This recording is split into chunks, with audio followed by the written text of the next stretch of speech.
A mansão dos Medeiros respirava perfeição. Era um santuário de minimalismo frio, onde paredes brancas encontravam pisos de mármore polido. E cada peça de mobília de design era posicionada com a precisão de uma obra de arte em um museu. Naquele dia, a casa estava em um estado de agitação contida, uma energia nervosa que emanava de sua futura senhora, Verônica. Ela deslizava pelos cômodos como uma pantera, inspecionando cada superfície, cada canto, em preparação para a grande festa de noivado que aconteceria naquela noite. Seu olhar era crítico, sua voz cortante. Nada podia estar fora do lugar. A festa não era apenas uma celebração, era uma declaração de seu poder, de seu status iminente como a senhora Rafael Medeiros. E qualquer imperfeição, por menor que fosse, era vista como uma ameaça direta a essa declaração, uma ofensa pessoal que precisava ser erradicada imediatamente e sem piedade. Lúcia movia-se lentamente pela vasta sala de estar, o peso de sua barriga de 8 meses tornando cada movimento um esforço deliberado. Ela polia uma mesa de centro de vidro com um cuidado meticuloso, sua respiração um pouco ofegante. Ela sentia os olhos de Verônica em suas costas, uma pressão constante que a deixava nervosa. Desde que sua gravidez se tornara proeminente, a atitude da noiva do patrão havia mudado de uma indiferença fria para uma hostilidade mal disfarçada. Verônica via a barriga de Lúcia não como um símbolo de vida, mas como uma desordem, uma curva orgânica e imperfeita que estragava as linhas retas de sua casa. Mais rápido, Lúcia, disse Verônica, a voz sem um pingo de calor. Sua lentidão de grávida está atrasando toda a preparação. Meus convidados chegarão em poucas horas e esta sala ainda não está perfeita. A humilhação era sutil, mas constante, projetada para fazer Lúcia se sentir inadequada e deslocada. O alvo da inspeção de Verônica era uma delicada escultura de cristal que repousava sobre um pedestal de mármore perto da janela. Era a peça favorita de seu noivo Rafael, um presente de sua falecida esposa. Verônica a odiava. Para ela, a escultura era um lembrete constante da mulher que viera antes dela, uma sombra que ela estava desesperada para apagar. Ela passou o dedo pela base da escultura, fingindo encontrar uma partícula de poeira. Isto ainda não está limpo, Lúcia. Faça de novo, e com mais cuidado desta vez. Esta peça vale mais do que você ganhará em 10 vidas. A crueldade era desnecessária, um ato de poder para reafirmar seu domínio. Lúcia apenas assentiu, o rosto corando de vergonha, e se aproximou para limpar a peça novamente, sentindo o olhar de desprezo de Verônica queimando em sua nuca, sem perceber que estava caminhando direto para uma armadilha cuidadosamente planejada. Enquanto Lúcia se inclinava com dificuldade para polir a base do pedestal, Verônica, com um movimento rápido e calculado que ninguém mais viu, deu um leve empurrão na escultura com a ponta de seus dedos. A peça de cristal, precariamente equilibrada, oscilou por um momento e depois tombou, caindo no chão de mármore com um som agudo e estilhaçante que ecoou pela casa silenciosa. Cacos de cristal se espalharam pelo chão como diamantes quebrados. Por um instante, houve um silêncio chocado. Lúcia se endireitou com um grito abafado, os olhos arregalados de horror. Antes que ela pudesse processar o que havia acontecido, a voz de Verônica explodiu, cheia de uma fúria teatral e acusadora. Incompetente! Olhe o que você fez, sua desastrada inútil! O ataque foi imediato, não deixando espaço para defesa ou explicação. A sentença proferida antes mesmo que o último caco de vidro parasse de rolar. A humilhação foi pública e brutal. Verônica gritava e suas palavras atraíram outros funcionários que apareceram nas portas assustados.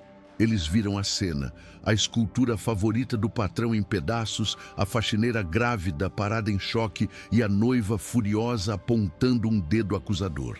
Eu avisei para ter cuidado, eu avisei, continuava Verônica, sua performance projetada para a audiência. Você não tem o direito de estar aqui, de tocar nas nossas coisas com suas mãos sujas e sua incompetência. Lúcia tentou falar, tentou se defender, mas sua voz não saía. O choque e a injustiça da situação a deixaram muda. Ela sabia que não havia tocado na peça, mas como poderia provar?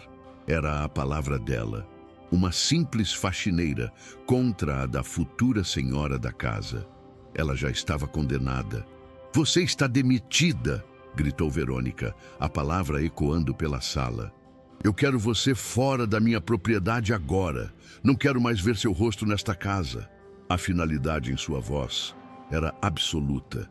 Ela se virou para os outros empregados, que olhavam para o chão, apavorados demais para encontrar o olhar de Lúcia.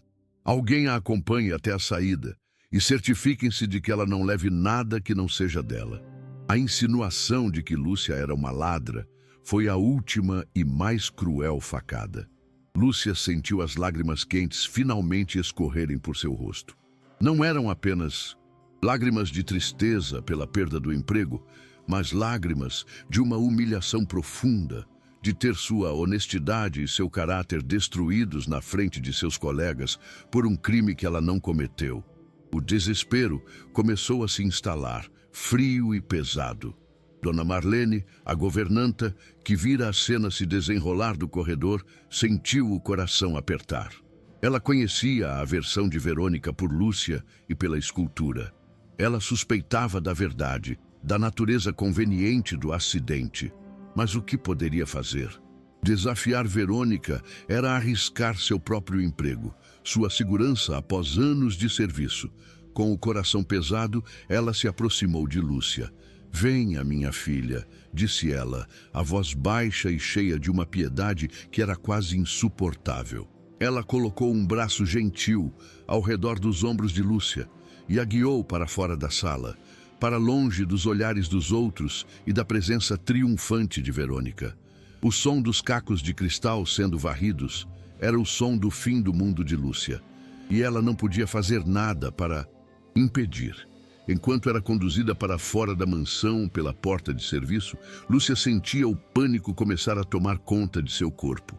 O emprego naquela casa era sua única fonte de renda, a única coisa que se interpunha entre ela e o desespero.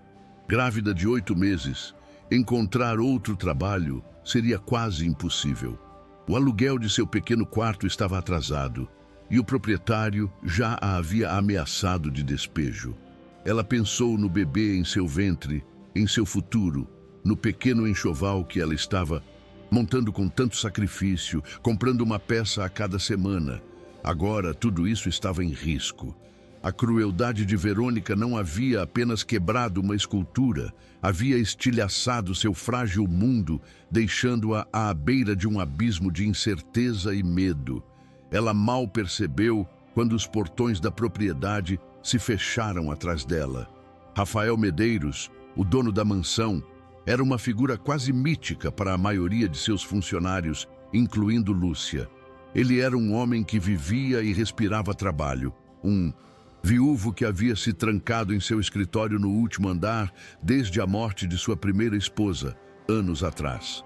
Saía cedo, voltava tarde e parecia flutuar por sua própria casa como um fantasma, o rosto sempre uma máscara de indiferença fria e distante. Todos assumiam que ele era um homem que não se importava com os detalhes domésticos, que havia entregado o comando da casa e de sua vida pessoal à sua noiva, Verônica. Ninguém imaginava a dor que ele escondia por trás daquela fachada de apatia, uma dor que o conectava a Lúcia de uma forma que ninguém poderia prever. Naquela noite, Verônica contou a Rafael sua versão dos fatos, cuidadosamente editada para se adequar à sua narrativa. Ela descreveu a negligência e a incompetência de Lúcia com uma indignação ensaiada, pintando-se como a protetora do legado e dos bens dele. Eu não tive escolha, querido. Ela destruiu a peça de Helena. Eu tive que demiti-la, concluiu ela, esperando por sua aprovação. Rafael, sentado atrás de sua grande mesa de mogno, apenas assentiu, os olhos fixos em alguns papéis.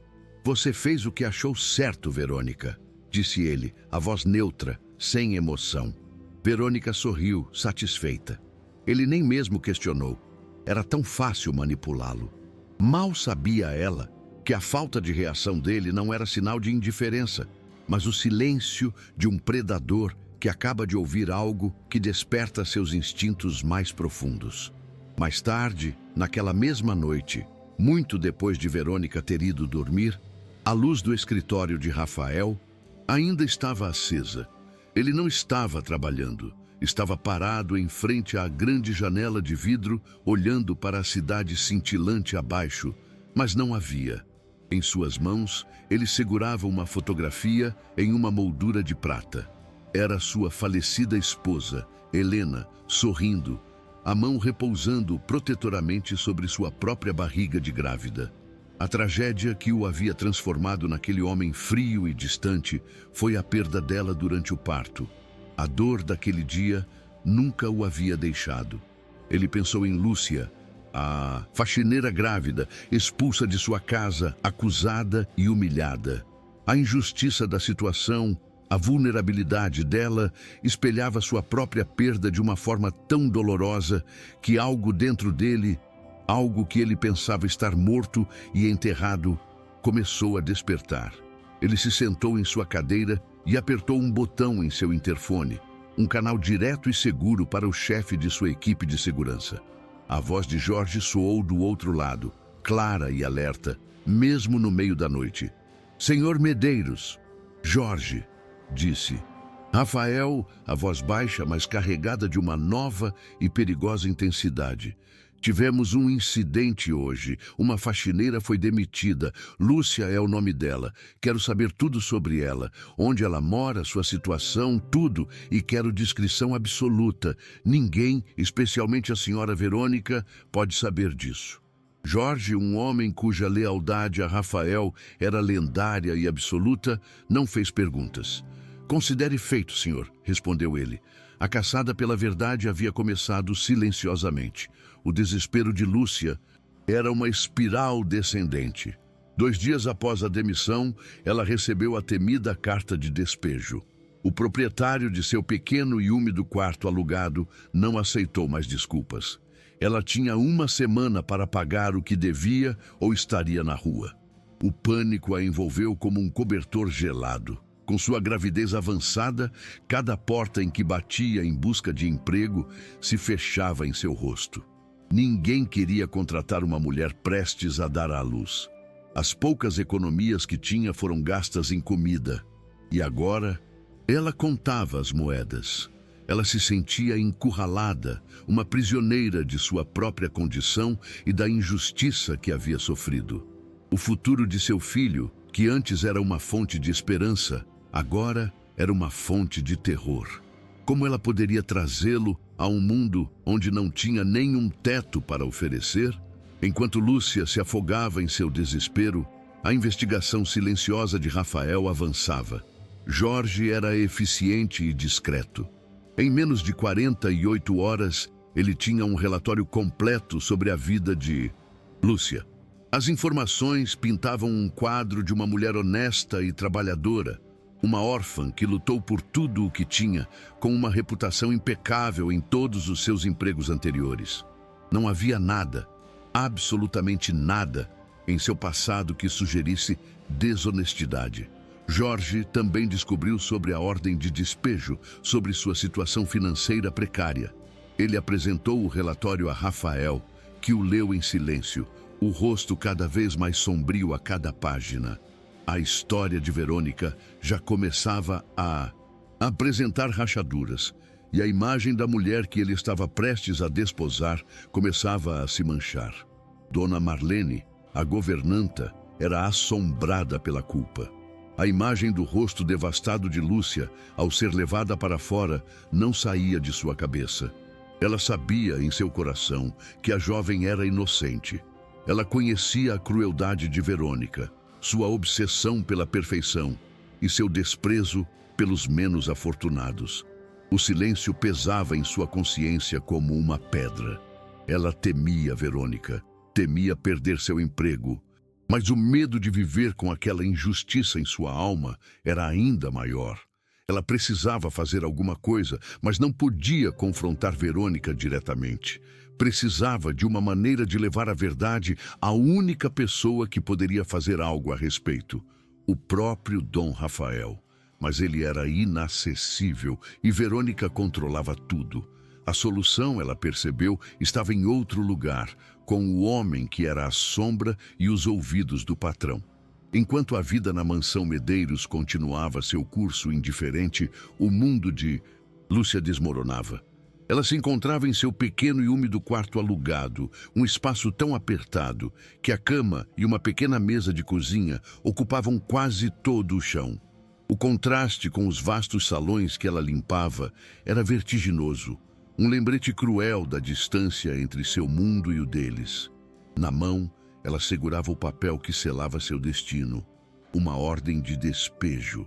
As palavras eram frias, impessoais, dando-lhe uma semana para pagar os 3 meses de aluguel atrasado ou ser posta na rua. O papel tremia em suas mãos, não pelo frio do quarto, mas pelo medo avassalador que a consumia. O dinheiro que receberia no final do mês da mansão era sua única esperança para quitar a dívida. Agora, essa esperança estava morta, estilhaçada no chão de mármore, junto com a escultura de cristal. Ela se sentou na beira da cama, o corpo pesado, e colocou as mãos sobre a barriga, um gesto instintivo de amor e proteção. Mas, pela primeira vez, esse gesto foi acompanhado por uma onda de terror. Como ela poderia proteger esta pequena vida quando não conseguia nem proteger a si mesma? Como poderia oferecer um lar quando estava prestes a perder o seu? O pânico era uma sensação física, uma bola de gelo em seu estômago, dificultando a respiração. As paredes do pequeno quarto pareciam se fechar sobre ela. O teto manchado de umidade parecia descer. Ela estava encurralada, uma prisioneira de sua pobreza e de sua condição. A alegria e a expectativa da maternidade haviam sido substituídas por um medo primitivo e paralisante. Ela estava sozinha, grávida e prestes a ficar sem teto, um pesadelo do qual não conseguia acordar. No dia seguinte, Lúcia usou suas últimas forças para lutar. Ela se vestiu com sua melhor roupa, tentou esconder as olheiras com um pouco de maquiagem e saiu para procurar emprego. Percorreu a cidade, entrando em restaurantes, lojas, escritórios, qualquer lugar que pudesse precisar de uma faxineira. A resposta era sempre a mesma. No início, um olhar de simpatia, talvez a promessa de uma vaga. Mas então, os olhos do entrevistador inevitavelmente desciam para sua barriga proeminente e a expressão mudava. A simpatia dava lugar a uma hesitação calculista. As desculpas eram educadas, mas firmes. Ligaremos para a senhora. A vaga acabou de ser preenchida. Não estamos contratando no momento. A cada porta fechada, um pouco mais de sua esperança morria. A gravidez, que deveria ser sua maior bênção, havia se tornado sua maior maldição no mercado de trabalho. Ela voltou para o quarto ao entardecer, os pés inchados e a alma esmagada. A cidade, com suas luzes e seu movimento, parecia zombar de seu desespero, um banquete ao qual ela não era convidada. Ela esvaziou a bolsa sobre a mesa, contando as poucas moedas que restavam. Não era suficiente para o aluguel. Mal dava para comprar pão para os próximos 2 dias. O desespero, que antes era uma onda, agora era um oceano, e ela estava se afogando. Ela se deitou na cama e chorou.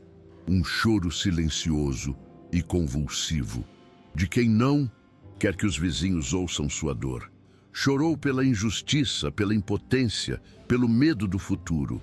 Chorou por seu filho, sentindo-se uma fracassada antes mesmo de ter a chance de ser mãe. Na escuridão de seu quarto, Lúcia atingiu o fundo do poço, um lugar de solidão e silêncio absolutos. De volta à mansão, a atmosfera era de triunfo e controle. Verônica sentou-se com Rafael na sala de estar naquela noite, uma taça de vinho na mão, desempenhando o papel da noiva dedicada e eficiente.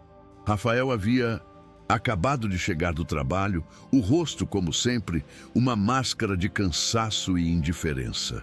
"Querido, tivemos um pequeno incidente hoje", começou ela, a voz cuidadosamente calibrada para soar preocupada, mas firme. "Tive que demitir uma das novas faxineiras, Lúcia, creio eu." Ela esperou que ele registrasse a informação antes de continuar, construindo sua narrativa com a habilidade de uma advogada. Ela sabia que a primeira versão de uma história é a que geralmente se fixa, e estava determinada a que a sua fosse a única que ele ouviria.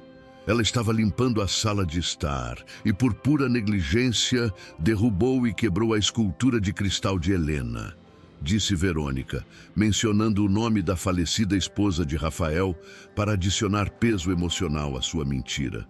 "Sei o quanto aquela peça significava para você, o valor sentimental. Fiquei arrasada." Ela colocou a mão no peito, uma performance de dor compartilhada. Tentei ser compreensiva, mas a atitude dela foi de total descaso. Em uma casa como a nossa, com tantos objetos de valor, não podemos tolerar esse tipo de incompetência. Seria um risco para todo o resto. Ela pintou sua crueldade como um ato de responsabilidade, sua maldade como uma medida de proteção ao legado dele. A defesa de suas ações continuou, um monólogo de autojustificação. "Eu sei que foi duro, querido, especialmente por ela estar naquela condição", disse Verônica, referindo-se à gravidez de Lúcia com um leve tom de desdém. "Mas honestamente, a lentidão dela já estava comprometendo a qualidade do serviço. A festa de noivado é amanhã e a casa precisa estar impecável. Eu não tive escolha, a não ser agir com firmeza. Tive que pensar na segurança de nossos bens e na reputação de nossa casa." Ela se retratou como uma gerente competente, forçada a tomar uma decisão difícil, uma vítima das circunstâncias criadas pela incompetência de outra pessoa. Cada palavra era uma pincelada em um retrato falso, projetado para enganar o homem que ela acreditava ser tão indiferente que aceitaria qualquer história.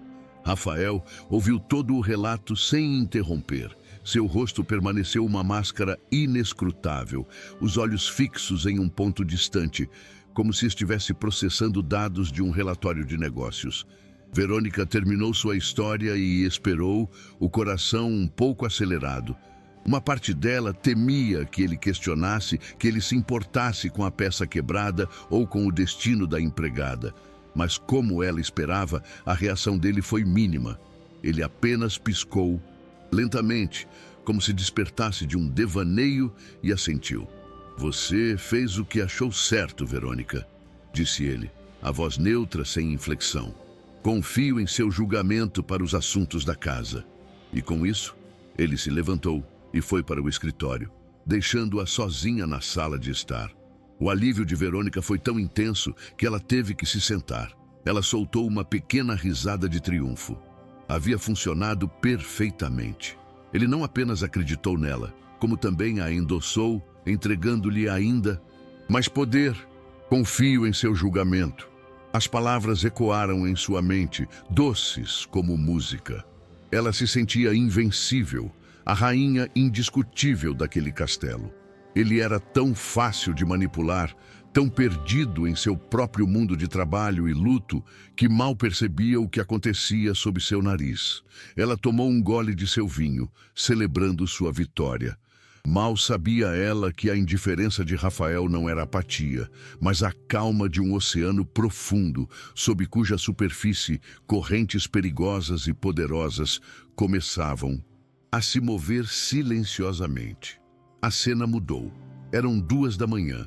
A mansão estava mergulhada em silêncio e escuridão, exceto por uma única luz acesa, a do escritório particular de Rafael, um santuário no último andar onde ninguém, nem mesmo Verônica, tinha permissão para entrar. O homem, que durante o jantar parecera um autômato indiferente, era agora uma figura completamente diferente. A máscara de apatia havia caído, revelando uma dor profunda e uma tristeza que pareciam preencher todo o ambiente. O escritório não era um espaço de trabalho, mas um memorial. As paredes estavam forradas, não com gráficos de ações, mas com fotografias de sua falecida esposa, Helena, sorrindo em diferentes fases de suas vidas.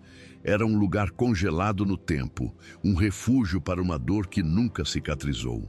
Ele caminhava lentamente pelo escritório, os dedos roçando as lombadas dos livros favoritos dela, o tecido de um chale que ela havia deixado em uma cadeira. Cada objeto era uma relíquia, um fragmento de uma vida que lhe fora roubada cedo demais.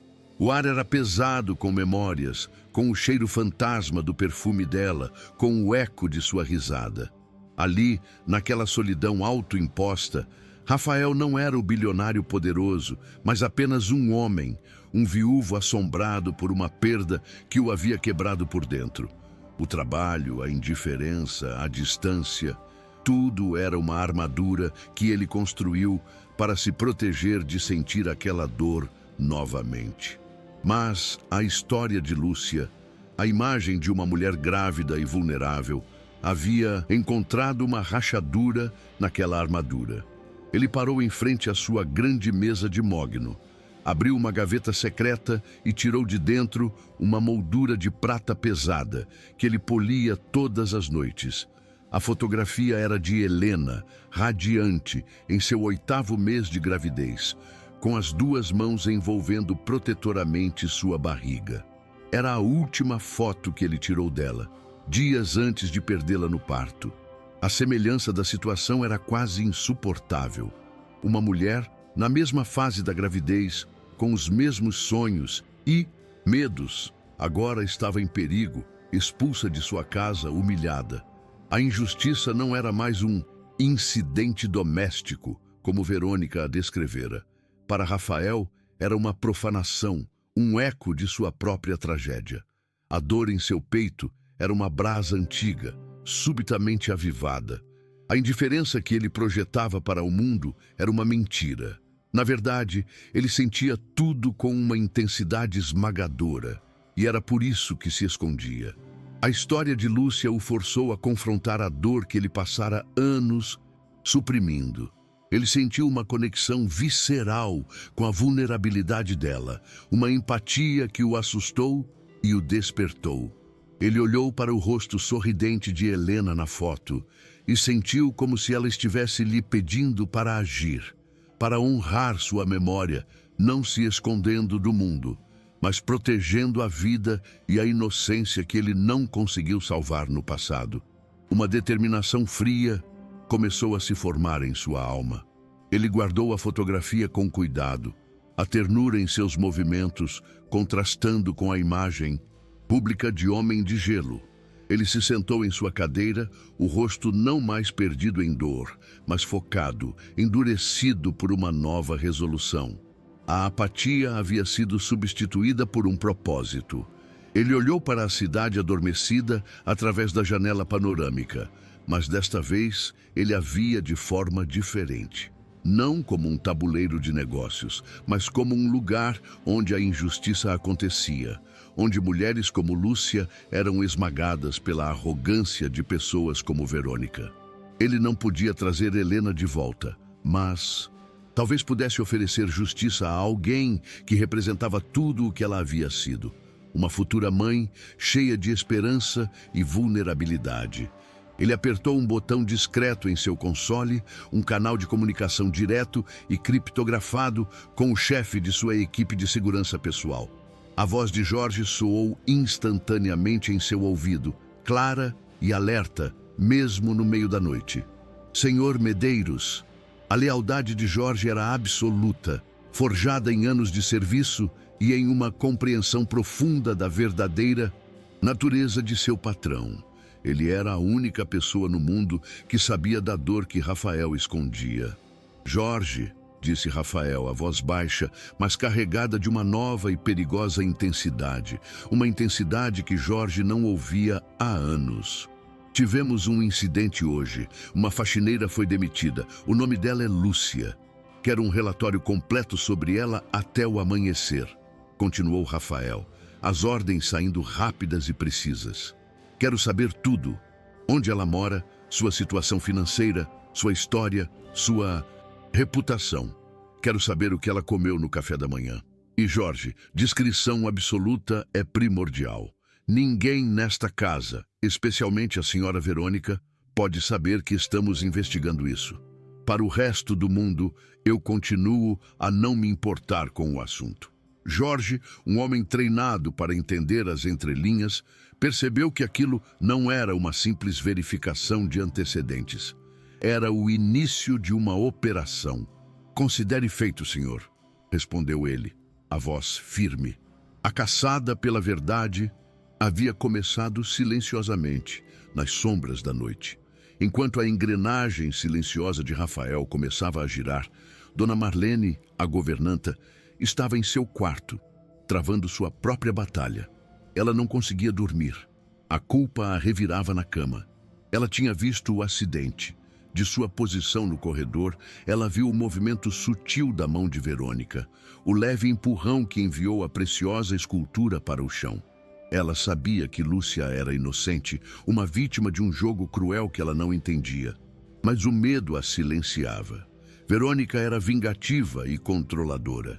Desafiá-la abertamente significaria o fim de sua carreira, a perda do único lar que conhecera por 20 anos. Ela se sentia uma covarde, sua consciência em guerra com seu instinto de sobrevivência. Ela se levantou e caminhou até a janela, olhando para o jardim escuro. Ela pensou em Lúcia, grávida e sozinha, enfrentando o mundo sem emprego e com uma acusação falsa manchando seu nome. A empatia que sentia pela jovem era maior que seu medo. Dona Marlene era uma mulher de fé e seu silêncio parecia uma traição a tudo em que acreditava. Ela não podia ir diretamente a Rafael. Verônica controlava todo o acesso a ele. Confrontar Verônica era suicídio profissional. Mas havia uma terceira via, uma maneira de plantar a semente da verdade sem se expor diretamente. Havia uma pessoa na casa, cuja lealdade era apenas ao patrão, que operava nas sombras, fora do alcance de Verônica, o chefe de segurança, Jorge. A decisão foi tomada. Com mãos trêmulas, ela pegou um pequeno pedaço de papel de seu bloco de notas e uma caneta. Ela precisava ser cuidadosa. A mensagem tinha que ser anônima, curta e, o mais importante, eficaz. Não podia ser uma acusação direta que poderia ser rastreada até ela. Tinha que ser uma pista, um convite para uma investigação mais profunda, algo que a mente afiada de Jorge ou de seu patrão pudesse decifrar. Ela pensou por um longo momento, o coração batendo forte. Então, com uma caligrafia disfarçada, ela escreveu apenas 6 palavras. 6 palavras que tinham o poder de queimar o império de mentiras de Verônica até o chão. Ela dobrou o pequeno bilhete cuidadosamente, o coração ainda martelando em seu peito. O bilhete dizia: a câmera do corredor oeste viu tudo. Era perfeito. Não havia assinatura, não havia acusação. Era apenas uma declaração de fato, uma pista que apontava para uma verdade objetiva e irrefutável.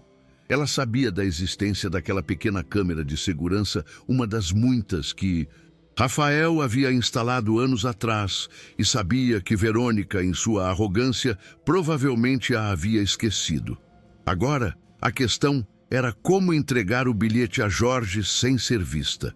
Ela colocou o bilhete no bolso de seu roupão, as mãos tremendo, sabendo que estava prestes a dar um passo perigoso do qual não haveria retorno. Na manhã seguinte, Dona Marlene acordou antes do amanhecer. o bilhete anônimo parecendo queimar em seu bolso. A noite fora uma longa e torturada vigília, uma batalha entre seu medo profundamente enraizado e sua consciência recém-despertada.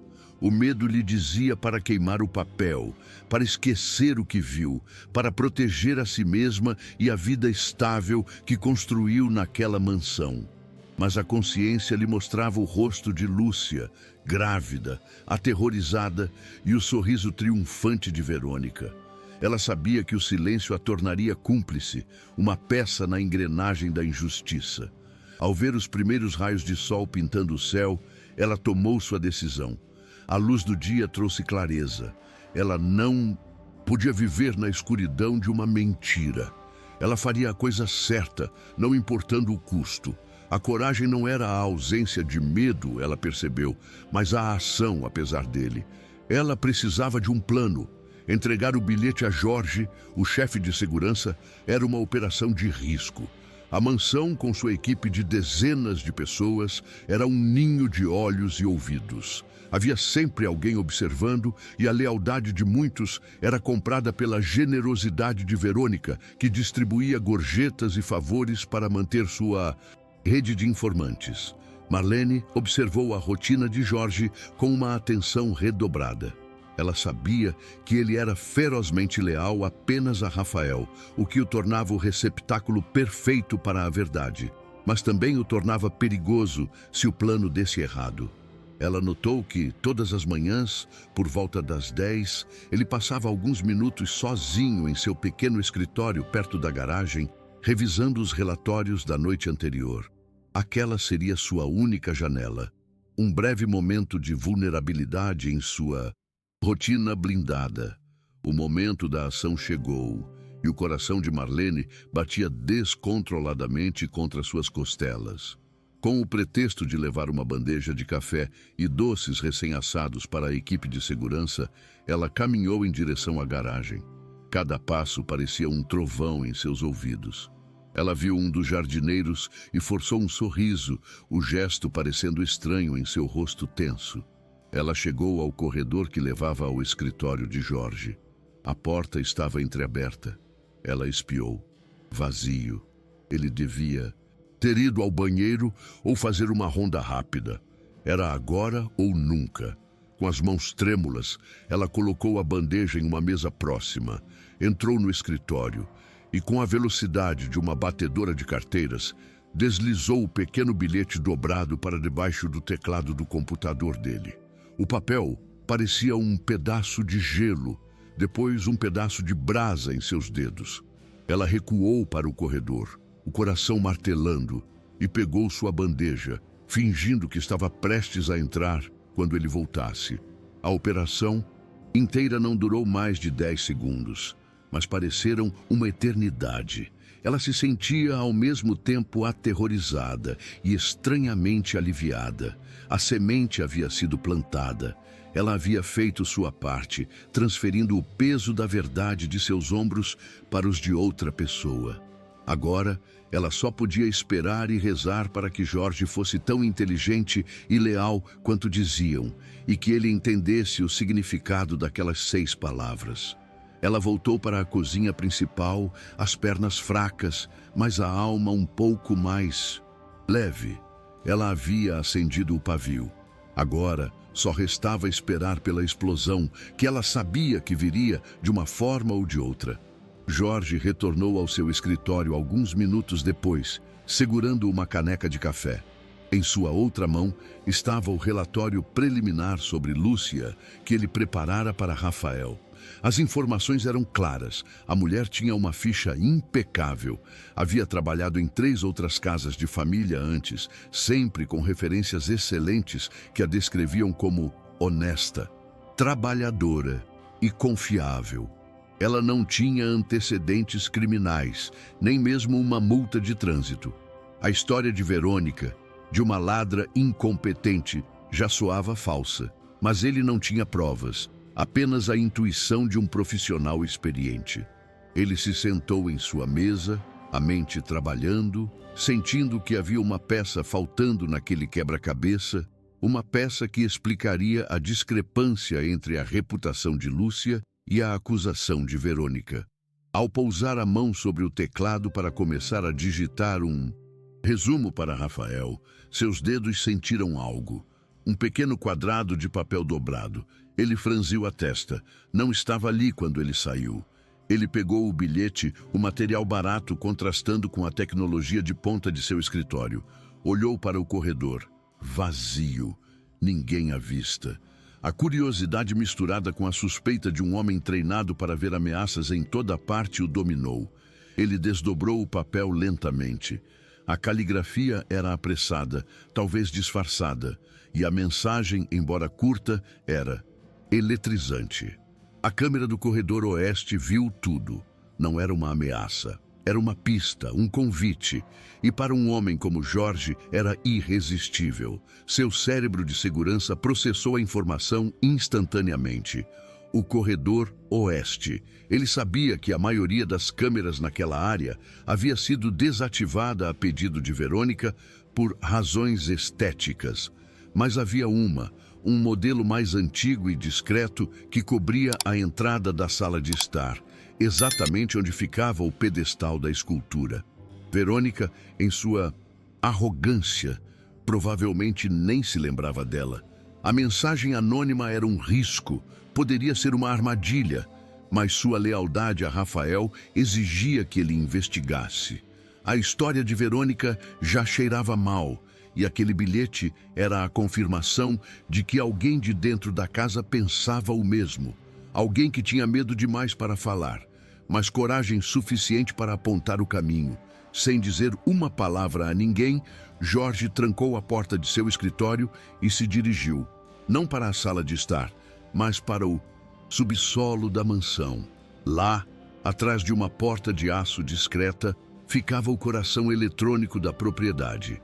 A sala do servidor de segurança. Era um ambiente frio, com o zumbido constante dos discos rígidos e as luzes piscantes dos sistemas de vigilância.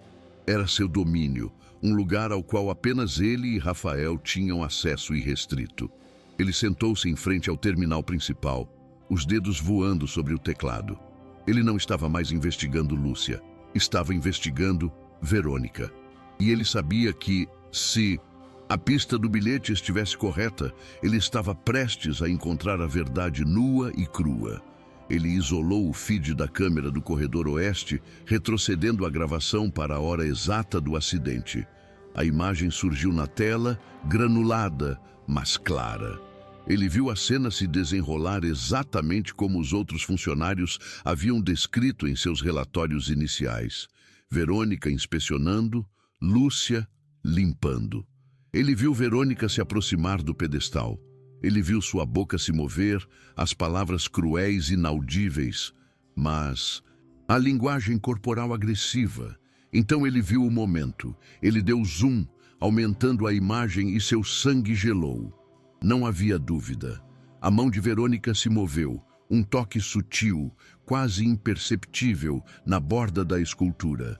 Um empurrão deliberado, calculado, seguido por um passo para trás e uma expressão de horror perfeitamente ensaiada. Jorge sentiu uma onda de fúria fria. Ele rebobinou o clipe e o assistiu novamente, em câmera lenta. A malícia no ato era inconfundível. Foi uma armação, uma cruel e calculada para destruir uma mulher inocente por capricho. Sua lealdade a Rafael era absoluta, e aquilo não era apenas um ataque a uma faxineira, era uma traição profunda à confiança de seu patrão, uma mancha na honra da casa que ele jurara proteger. A imagem de Lúcia, grávida e desamparada, sendo humilhada, se sobrepôs à imagem de Verônica, a predadora, e a balança da justiça na mente de Jorge pendeu violentamente. Ele salvou o arquivo de vídeo em um drive criptografado, a prova definitiva em suas mãos. Ele agora possuía a arma que poderia implodir o mundo de Verônica. Com o drive seguro no bolso, Jorge solicitou uma reunião imediata e urgente com Rafael. Ele foi convocado ao escritório particular no último andar, o santuário de seu patrão. A atmosfera era tensa. Rafael estava sentado atrás de sua mesa, o rosto, como sempre, uma máscara de indiferença. Mas seus olhos estavam alertas, esperando. Senhor, começou Jorge, a voz firme. Em relação ao incidente com a faxineira Lúcia, acontece que a história tem mais nuances do que nos foi contado. Encontrei novas evidências que o senhor precisa ver. Ele não deu detalhes. A prova falaria por si mesma. Rafael apenas assentiu, indicando a grande tela de monitor na parede. A confiança entre os dois homens era tão absoluta que não precisava de mais palavras. Jorge conectou o drive criptografado ao sistema do escritório. A sala estava escura, iluminada apenas pelo brilho da tela. Ele apertou o play. O vídeo começou a rodar, sem som, o silêncio tornando a cena ainda mais brutal. Rafael assistia, imóvel, o rosto uma tela em branco. Ele viu a interação, a crueldade silenciosa de Verônica, a diligência de Lúcia. Então, ele viu o momento do empurrão. O rosto de Rafael, geralmente uma máscara de indiferença fria e controlada, começou a se transformar. A mudança foi sutil no início, um endurecimento da mandíbula, um estreitamento dos olhos. Mas à medida que a verdade da traição se desenrolava em câmera, lenta diante dele, algo se quebrou por trás daquela fachada. A dor, a raiva e uma determinação gélida começaram a surgir. A injustiça contra a mulher grávida e indefesa, uma estranha, despertou o homem que Rafael era antes de sua tragédia pessoal o ter transformado em uma sombra. A imagem de Lúcia, caindo em desespero, se fundiu com a memória de sua amada Helena, e a combinação foi combustível para uma fogueira que ele pensava estar apagada para sempre. Ele assistiu à humilhação, à demissão, à forma como Verônica orquestrou tudo com um prazer sádico. O vídeo terminou, deixando a imagem congelada do rosto triunfante de Verônica na tela. A sala ficou em um silêncio pesado, carregado de uma fúria contida que parecia fazer o ar vibrar. Rafael não explodiu. Ele não gritou. Sua reação foi muito mais assustadora. Ele se levantou lentamente, virou as costas para a tela e caminhou até a janela, olhando para a cidade. Por um longo momento, ele não disse nada. Jorge esperou, sabendo que estava testemunhando um momento crucial, o despertar de um gigante adormecido. Quando Rafael finalmente falou, sua voz era diferente. A indiferença havia desaparecido, substituída por algo mais antigo, mais perigoso. Era uma calma mortal, a calma que precede a mais violenta das tempestades. A dor que o paralisou por anos estava sendo transformada, forjada em uma nova arma. Ele não estava mais de luto. Ele estava caçando. E ele havia acabado de encontrar sua presa. Eu quero saber onde ela está, Rafael disse, sem se virar. A pergunta não era para Jorge, mas para o universo. A ela a quem ele se referia não era Verônica. O destino de Verônica já estava selado naquele momento, embora ela ainda não soubesse. Ele estava falando de Lúcia, a vítima, a mulher inocente que se tornara o catalisador de seu despertar. Eu quero saber onde ela mora, qual é a sua situação. Quero saber tudo, agora. A ordem era absoluta. Jorge entendeu imediatamente. A primeira fase não era de vingança, mas de reparação. Rafael precisava encontrar a mulher que sua noiva havia tentado apagar. A busca por justiça para Lúcia havia começado. O vídeo terminou, mas a imagem do rosto cruel e triunfante de Verônica permaneceu congelada na tela. Um testamento silencioso de sua traição. Jorge, o chefe de segurança, permaneceu em silêncio, esperando a reação de seu patrão. Ele esperava uma explosão de raiva, uma ordem para expulsar Verônica imediatamente. Mas Rafael permaneceu de costas, olhando para a cidade. O silêncio se estendeu por um longo minuto, carregado de uma tensão que parecia fazer o ar vibrar. Quando Rafael finalmente se virou, a dor em seu rosto havia desaparecido. substituída por uma máscara de calma fria que Jorge não via há muitos anos. Era a expressão do estrategista, do homem que construiu um império aniquilando seus concorrentes. A dor não havia sido suprimida, havia sido convertida em combustível.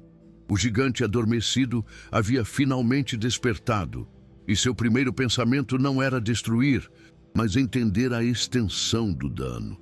Encontre-a, disse Rafael, a voz baixa e cortante, sem um pingo da indiferença que ele usava como armadura.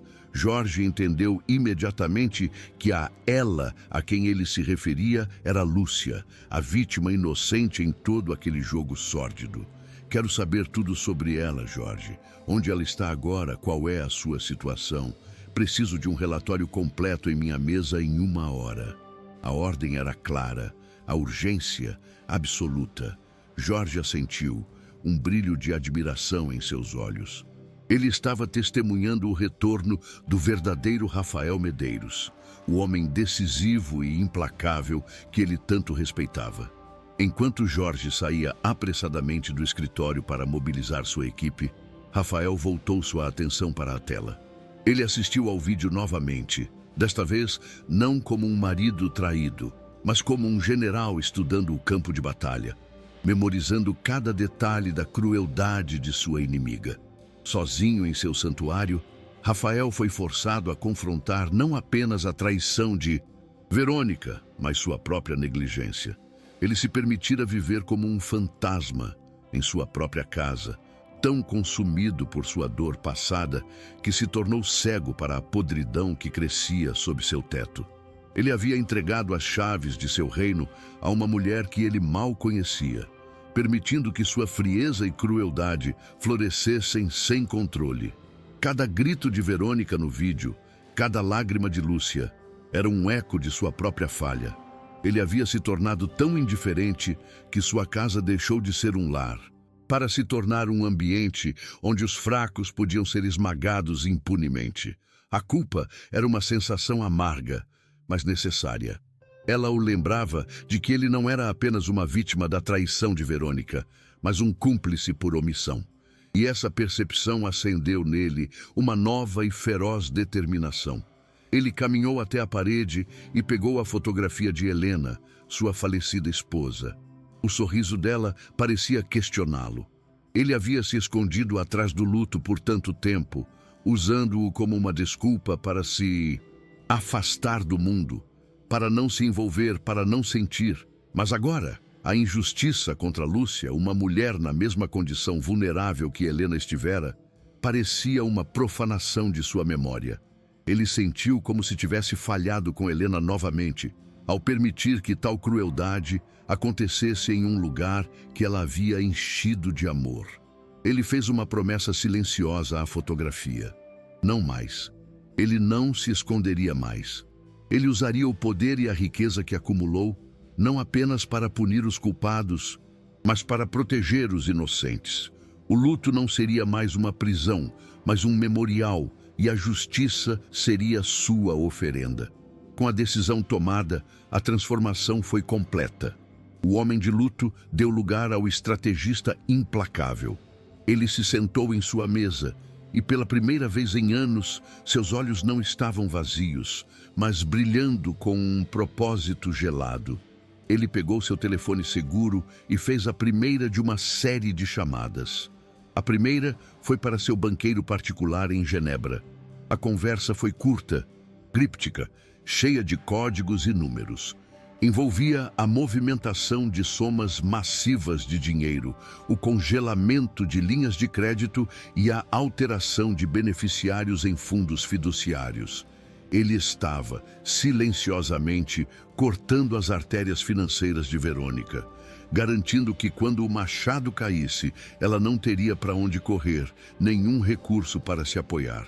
Ele estava construindo uma prisão financeira ao redor dela, e ela continuava a dançar em sua gaiola dourada, completamente alheia. A segunda chamada foi para a empresa que organizava a grande festa de noivado, o evento que Verônica via como sua coroação. Ele falou com a chefe do projeto. Ele não cancelou a festa. Pelo contrário, ele a expandiu. Quero que seja o evento do ano, disse ele, a voz firme. Não poupe despesas e tenho uma exigência técnica. Quero múltiplas telas de alta definição instaladas por todo o salão de baile, as maiores que você conseguir. Quero que todos os convidados tenham uma visão perfeita do palco, de todos os ângulos.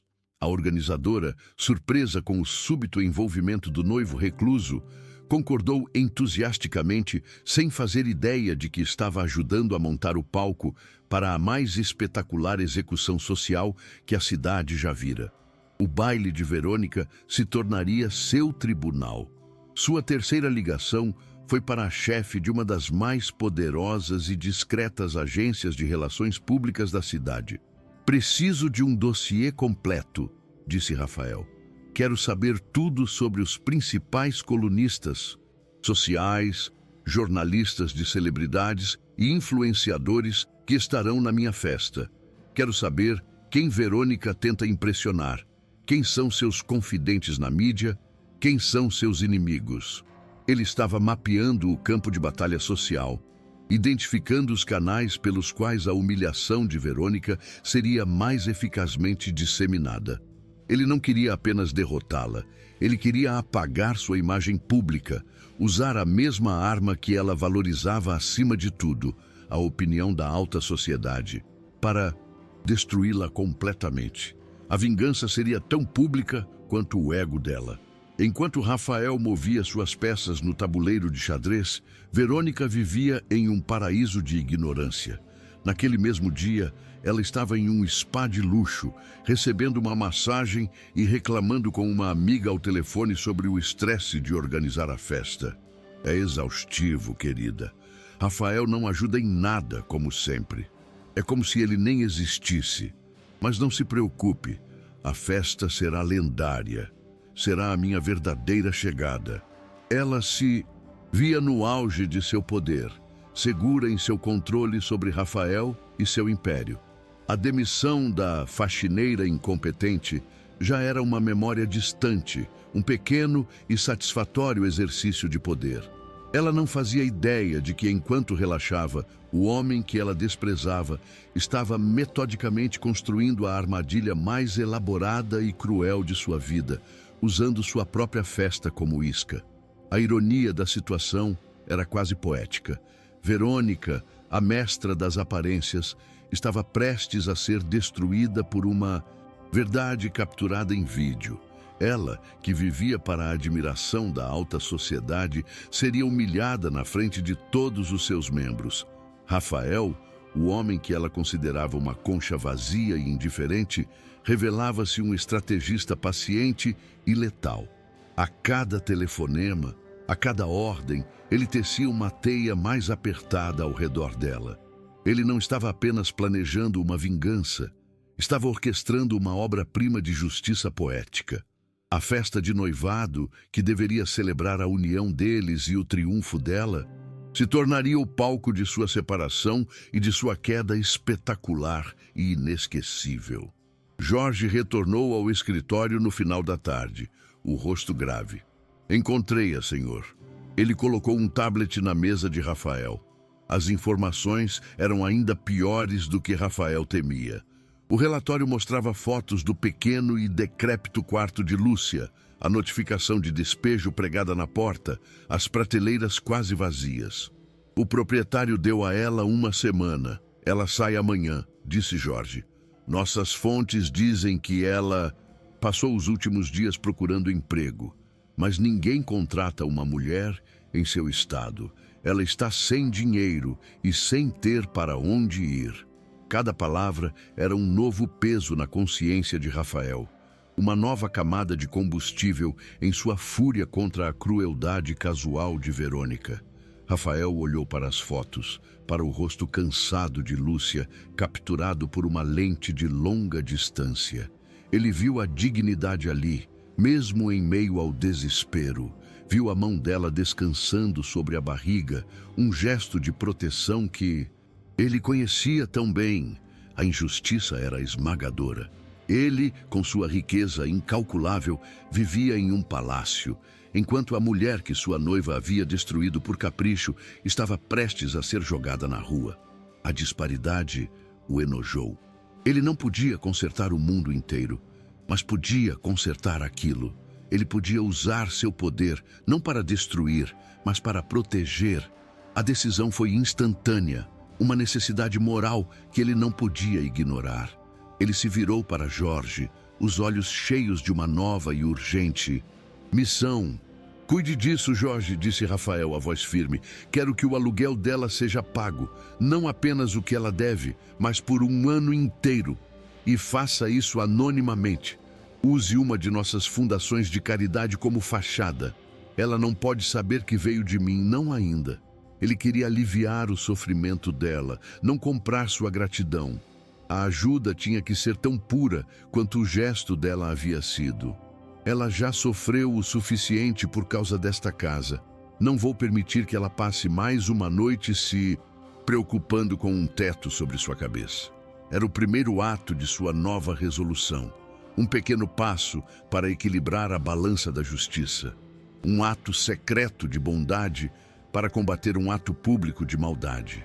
Jorge assentiu, já planejando a logística. E depois, senhor? Ele perguntou. Rafael olhou para o calendário em sua mesa, para a data do baile de gala circulada em vermelho. Depois, quero que você a vigie, discretamente.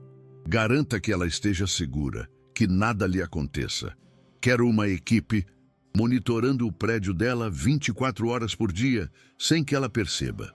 Ele estava se tornando o anjo da guarda invisível de Lúcia. Sua negligência a havia colocado em perigo. Sua atenção agora a manteria segura. Ela é a testemunha-chave no julgamento que está por vir, acrescentou ele, mais para si mesmo do que para Jorge. E eu vou garantir que ela esteja lá para ver a justiça ser feita. O plano estava em movimento, e cada peça se encaixava perfeitamente. Os dias que antecederam a festa foram uma masterclass de dissimulação. Rafael retomou sua máscara de indiferença fria. Ele jantava com Verônica, ouvia seus planos para a festa, concordava com suas escolhas de flores e música com acenos monossilábicos. Ele era o noivo ausente e apático que ela sempre conheceu. Verônica, por sua vez, estava em seu elemento. Ela comandava a equipe, gritava com os fornecedores e se deleitava com o poder, sentindo-se a verdadeira senhora da mansão. A cada dia que passava, sua arrogância crescia. Ela acreditava ter solidificado seu controle, removido a imperfeição, Lúcia, e domado o bilionário recluso. Ela estava no topo do mundo, cega para o abismo que se abria sob seus pés. Enquanto isso, em um bairro pobre do outro lado da cidade, Lúcia recebeu o que ela só poderia descrever como um milagre. Uma carta chegou, não de despejo, mas de uma fundação de caridade da qual ela nunca tinha ouvido falar.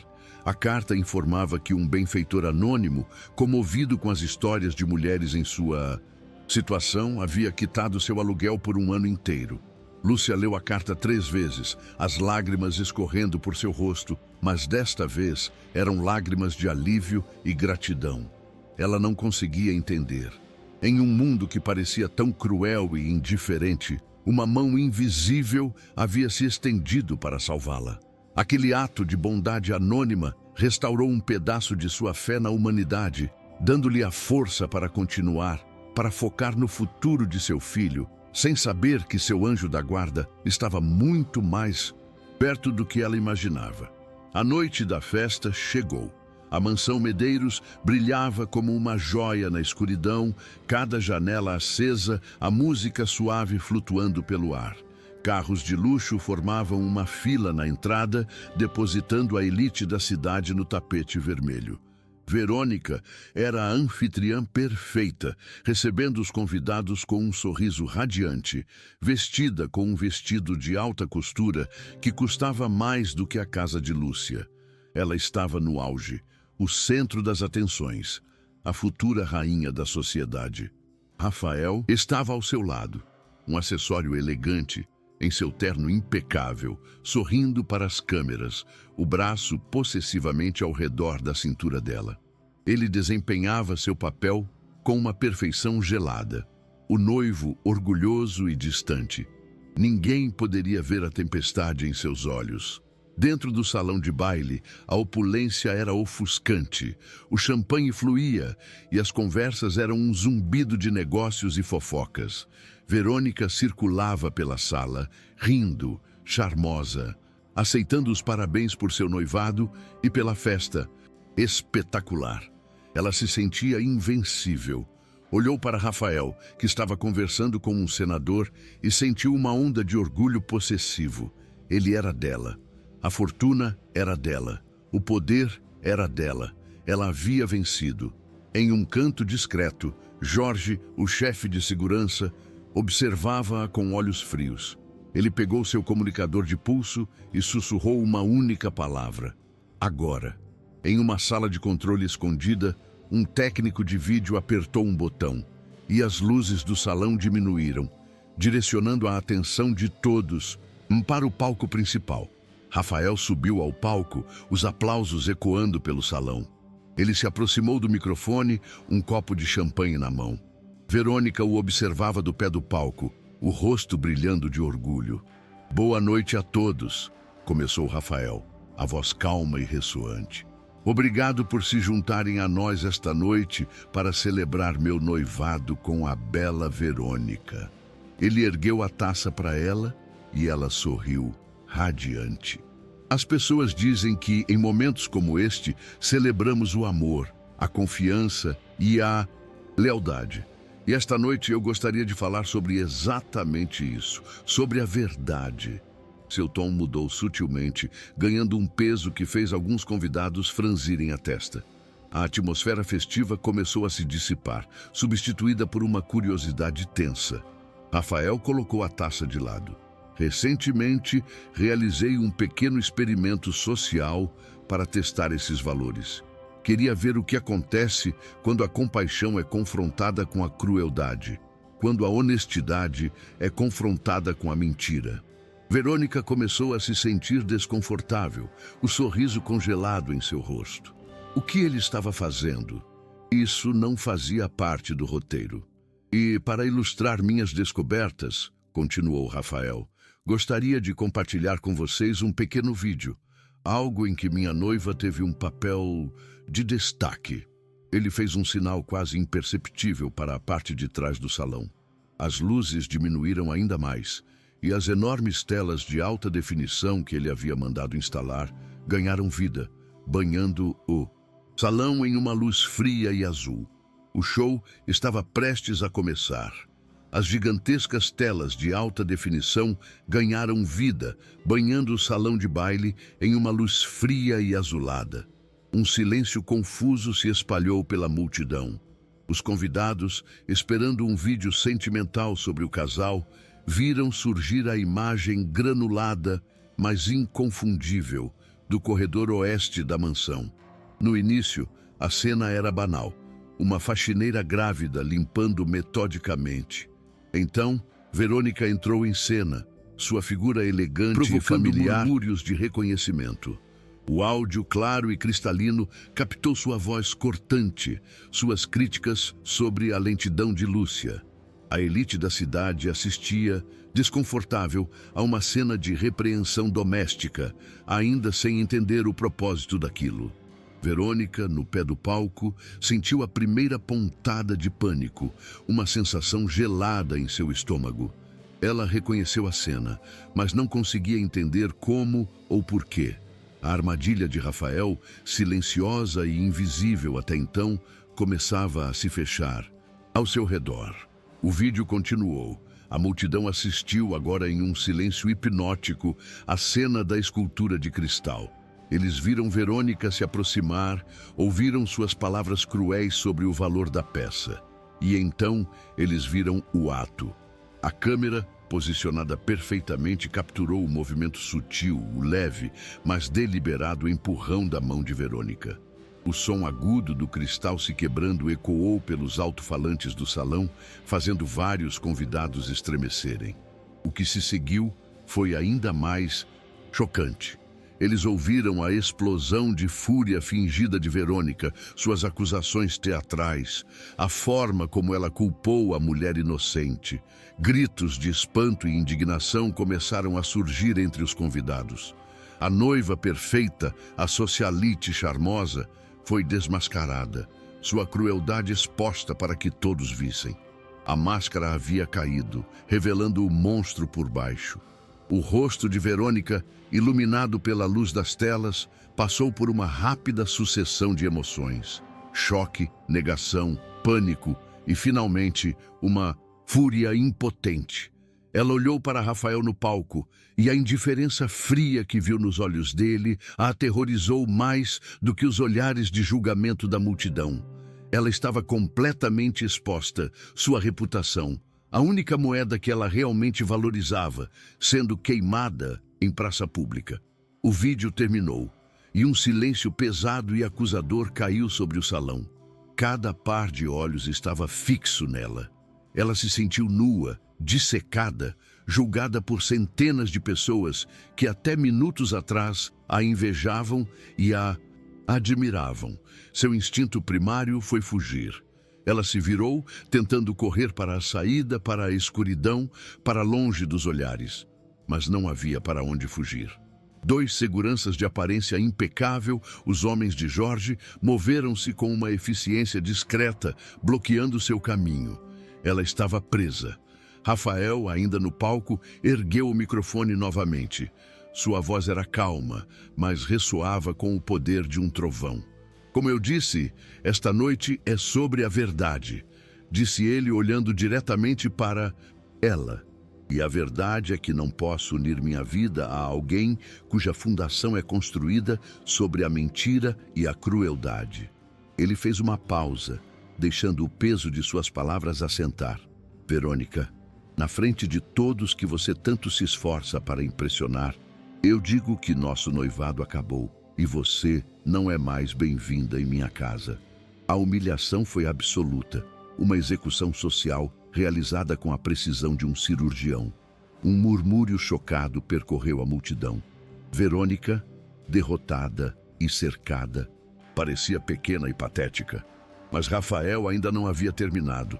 No entanto, esta noite não é apenas sobre expor a escuridão. É sobre celebrar a luz, continuou ele. O tom de sua voz mudando, perdendo a frieza e ganhando um calor que ninguém jamais associara a ele.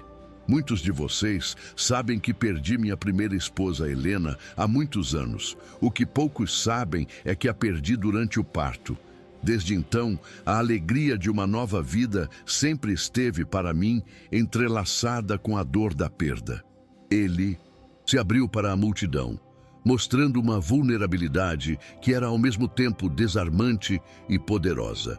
A elite da cidade, acostumada às suas máscaras, viu o homem por trás do milionário pela primeira vez. A injustiça que testemunhamos esta noite contra uma jovem grávida e indefesa me despertou de um longo sono, disse Rafael. Lembrou-me que não posso honrar a memória de minha esposa me escondendo do mundo, mas sim usando os recursos que tenho para proteger aqueles que ela protegeria. Ele fez um sinal e o logotipo de uma nova organização apareceu nas telas, a Fundação Helena Medeiros. Esta noite tenho a honra de anunciar a criação desta fundação, dedicada a apoiar mulheres grávidas em situação de vulnerabilidade, oferecendo-lhes moradia, cuidado e, acima de tudo, dignidade. Um aplauso espontâneo começou a se espalhar pelo salão, um som de aprovação genuína que contrastava com o silêncio mortal de momentos antes. Então, Rafael fez algo que chocou a todos ainda mais. A primeira, beneficiária e inspiração para esta fundação, está conosco esta noite. Gostaria de chamar ao palco a mulher cuja integridade e decência, em face da crueldade, me lembraram do que realmente importa. Por favor, deem as boas-vindas a Lúcia. Do lado do salão, uma porta se abriu. Jorge, o chefe de segurança, entrou, escoltando gentilmente uma Lúcia visivelmente chocada e sobrecarregada. Ela usava um vestido simples, mas elegante, que Marlene a ajudara a escolher. Ela caminhou em direção ao palco. Os olhos de centenas de pessoas sobre ela, não com julgamento, mas com uma nova admiração. Para ela, que sempre fora invisível, ser vista daquela maneira era ao mesmo tempo aterrorizante e milagroso. Lúcia subiu ao palco, as pernas tremendo. Rafael a encontrou, pegando sua mão com uma gentileza que a surpreendeu. Ele a virou para a multidão e depois se dirigiu a ela. A voz amplificada pelo microfone, mas a mensagem sendo íntima e pessoal. Lúcia, na frente de todos, eu peço perdão. Crueldade que você sofreu sob meu teto. E perdão por minha própria cegueira que permitiu que isso acontecesse. Sua honestidade e sua força são uma inspiração. Ele então se virou para a audiência. A história de Lúcia, de ser demitida, humilhada e ameaçada de despejo por um crime que não cometeu, é o motivo pelo qual esta fundação existe. O queixo de Verônica caiu. Ele sabia de tudo. Portanto, o primeiro ato oficial da Fundação Helena Medeiros é retificar essa injustiça. Rafael anunciou, a voz ressoando com poder. A partir de amanhã, a senhora Lúcia será a proprietária de uma casa nova, totalmente mobiliada e paga, em um bairro seguro onde poderá criar seu filho em paz.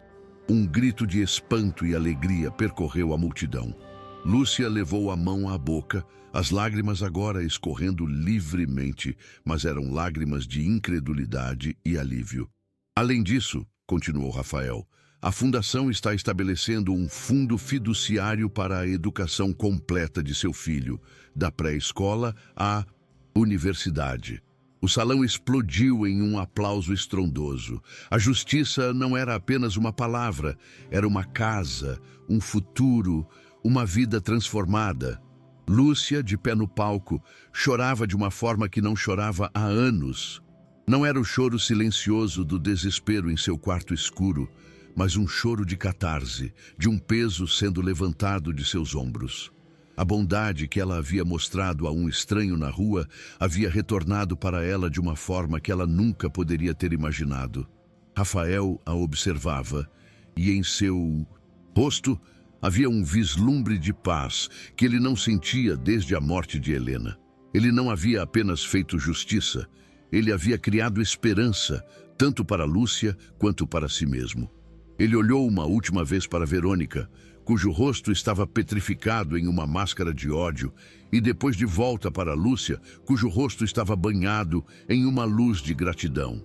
Nesta casa, ele disse ao microfone as palavras finais de sua sentença: a decência é recompensada e a crueldade é exposta. A festa terminou de forma abrupta.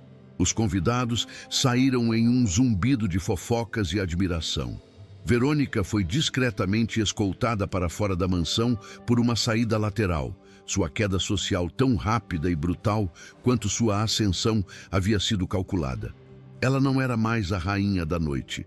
Era um fantasma, uma anedota, uma lição de moral que seria contada em jantares por semanas. A imagem dela, sozinha e derrotada, foi a última vitória silenciosa de Rafael. Ele havia recuperado sua casa, sua honra e mais importante, sua alma. A noite que começou como o palco da vaidade de Verônica, terminou como o berço do novo propósito de Rafael, um propósito construído sobre a fundação da compaixão que Lúcia o havia ensinado. Meses depois, a vida havia encontrado um novo e pacífico ritmo. Lúcia estava em sua nova casa, um lugar pequeno, mas ensolarado, com um pequeno jardim nos fundos. Em seus braços, ela embalava seu filho recém-nascido, um bebê saudável e tranquilo. O desespero e o medo eram memórias distantes, substituídos por uma sensação de segurança e paz que ela nunca havia conhecido. Ela não era rica, mas tinha algo muito mais valioso: um lar seguro e um futuro brilhante para seu filho. A Fundação de Rafael a apoiava, não com ostentação, mas com um respeito silencioso, garantindo que ela tivesse tudo o que precisava. Ela olhava para o rosto adormecido de seu bebê e sorria, grata pelo milagre que nascera da mais profunda escuridão. Rafael, por sua vez, era um homem transformado. Ele vendeu sua empresa, mantendo apenas o suficiente para financiar sua fundação e viver confortavelmente. A mansão fria e minimalista foi vendida e ele se mudou para uma casa menor, mais quente. Ele passava seus dias trabalhando na fundação, supervisionando projetos, encontrando novas maneiras de usar sua riqueza para curar em vez de acumular. A dor de sua perda ainda estava lá, mas não era mais uma âncora que o prendia ao passado. Era um farol que guiava seu futuro. Ele visitava Lúcia e seu filho ocasionalmente, não como um benfeitor, mas como um amigo, um tio honorário para o menino, encontrando na simplicidade daquela nova família uma paz que nenhum negócio bilionário jamais lhe dera. Mas em um mundo onde a ganância e o ressentimento têm raízes profundas, a paz é muitas vezes apenas um interlúdio. A cena final acontece longe da casa ensolarada de Lúcia e do trabalho gratificante de Rafael. Acontece em um escritório escuro e abafado, o tipo de lugar onde as reputações são destruídas por um preço. Verônica, o rosto não mais radiante, mas endurecido pelo ódio e pela humilhação, senta-se em frente a um jornalista de tabloides de aparência predatória. Ela desliza uma pasta grossa sobre a mesa. Eu estive noiva de Rafael Medeiros por 2 anos, diz ela, a voz um silvo venenoso. Eu sei todos os seus segredos, seus negócios no limite da legalidade, seus inimigos, a verdade sobre a morte de sua primeira esposa. O jornalista folheia o dossiê, os olhos brilhando com a promessa de um escândalo monumental. O que você quer? Pergunta ele, já sentindo o cheiro de sangue e dinheiro. Verônica sorri, um gesto feio e sem alegria. Eu quero minha vida de volta, e para isso preciso destruir a dele. Quero que o mundo veja Rafael não como um santo, mas como um manipulador cruel. E quero que a nova protegida dele, a faxineira, seja vista como a golpista que ela é. A ameaça era clara. A guerra não havia terminado. Estava apenas entrando em uma nova fase, mais suja e mais pública. Verônica estava prestes a atear fogo ao mundo de paz que Rafael e Lúcia haviam construído, determinada a arrastá-los para as cinzas com ela. E você, acredita que um ato de justiça pode realmente apagar uma injustiça? Ou apenas cria um novo campo de batalha? Se esta história tocou seu coração, compartilhe-a com aqueles que acreditam que a verdadeira força está em proteger os indefesos.